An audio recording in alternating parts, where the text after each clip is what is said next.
আসসালামু আলাইকুম, কেমন আছেন সবাই? আশা করি সকলে অনেক ভালো আছেন। আবারও চলে আসলাম পেঁপে গাছের আপডেট নিয়ে। আমার এখানে প্রচুর পরিমাণে ঘাস হয়েছিল। এখানে ঘাস মারা, সোন মারা আর ভাদলা মারা বিষ দিছি। এই 3 থেকে 4 দিন হয়েছে, ঘাস সব লাল লাল হয়ে গেছে, সব মরে যাবে, আর হবে না,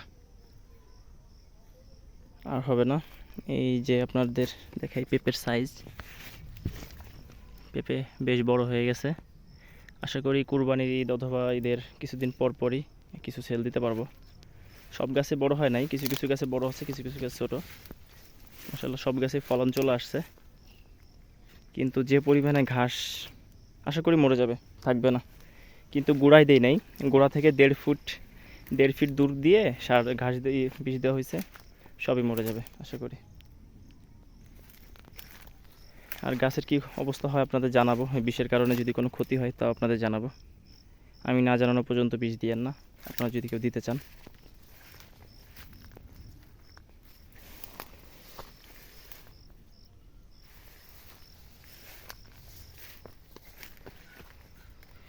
একটা এক্সট্রা একটা গাছ হয়েছে, থাক, দেখি কি অবস্থা হয়।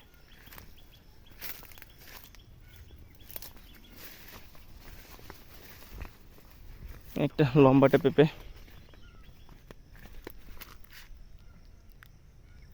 আসলে টপলেডি জাতটা খুব আমার কাছে ভালো লাগে, কারণ হচ্ছে এর ফল সাইজটা খুবই ভালো। এই দেখেন ফল শেপটা দেখেন, এটা বড় হলে আরও সুন্দর দেখা যাবে, আরও সুন্দর দেখা যাবে। প্রত্যেকটা গাছে মোটামুটি ফল চলে আসছে।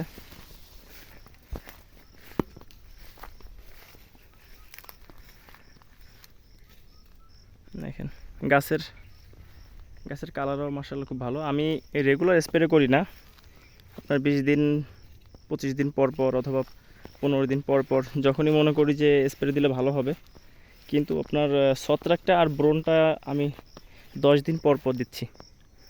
আর মাকড়নাশক আর ওই সাদামাছি একটা আছে, এইটা একটু লেট লেট করে দিচ্ছি, কারণ আমার গাছের তেমন একটা সমস্যা দেখি নাই। এই গাছটা ঝড়ে ভেঙে গেছিলো, আবার ফোর্স আসছে। এই সাইডে একটা ঝড়ে ভেঙে গেছে, এই সাইডেও একটা ঝড়ে ভেঙে গেছে। দেখি এখান থেকে 4 হবে, 4 হয়ে আবার গাছ ঠিক হয়ে যাবে আশা করি। একটা গাছ দেখেন মাশাআল্লাহ ফল আশা ধরছে।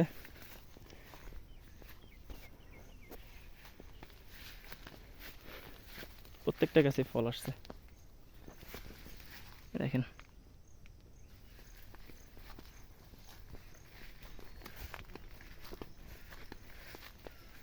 দেখেন আপনাদের একটু বাগানের পুরা ভিউটা দেখাই। আমি বাগানের একবারে লাস্টের দিকে।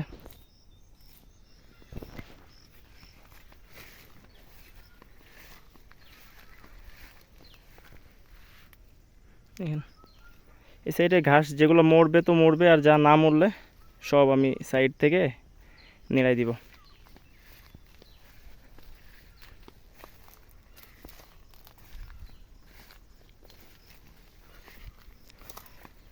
আজকে এই পর্যন্তই, আবারও দেখা হবে নতুন ভিডিও নিয়ে, চলে আসবো আপনাদের মাঝে। ভালো থাকবেন সবাই, আসসালামু আলাইকুম।